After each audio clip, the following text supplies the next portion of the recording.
প্রিয় বন্ধু, আপনারা যদি বলে থাকেন বা আপনারা যদি মনে করেন যে লম্বা একটা টুপি রয়েছে, লম্বা দাড়ি রয়েছে অথবা লম্বা পাঞ্জাবি রয়েছে, এই ব্যক্তিটাই জান্নাতে যাবে, এই মানুষটাই জান্নাতি হবে, লম্বা টুপি রাখলে, লম্বা দাড়ি রাখলে অথবা লম্বা জুব্বা পরলে অথবা লম্বা পাগড়ি পরলে মানুষটা জান্নাতি হবে, তাহলে আপনাদের কথার উত্তরে আমি এটাই বলবো, যদি দাড়ি দিয়ে কেউ জান্নাতি মানুষ নির্ধারণ করা যেত বা জান্নাতি হতো, তাহলে সবার আগে জান্নাতের প্রথম কাতারে দাঁড়াইতো রবীন্দ্রনাথ ঠাকুর। কারণ ইতিহাস সাক্ষী রয়েছে, পৃথিবীর শুরু থেকে আজ পর্যন্ত যতগুলো মানুষ এসেছে, যতগুলো মানুষ দাড়ি রেখেছে, রবীন্দ্রনাথ ঠাকুরের মতো লম্বা দাড়ি রাখনেওয়ালা ব্যক্তি খুব কম সংখ্যক খুঁজে পাওয়া যাবে। কারণ আমার জানা মতে এরকম মানুষ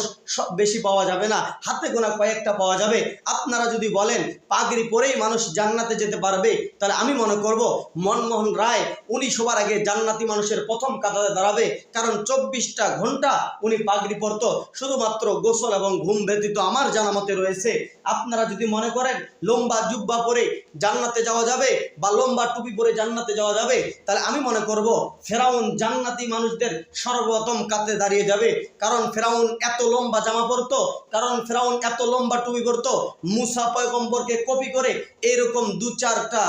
আলেম কেউ ফেল করবে, এত লম্বা টুপি এত লম্বা জামা পরেছিল। তার মানে বোঝা গেল ইসলাম শুধু টুপিতে, ইসলাম শুধু দাড়িতে, ইসলাম শুধু লম্বা জামায় নয়, ইসলাম রয়েছে আপনার পুরা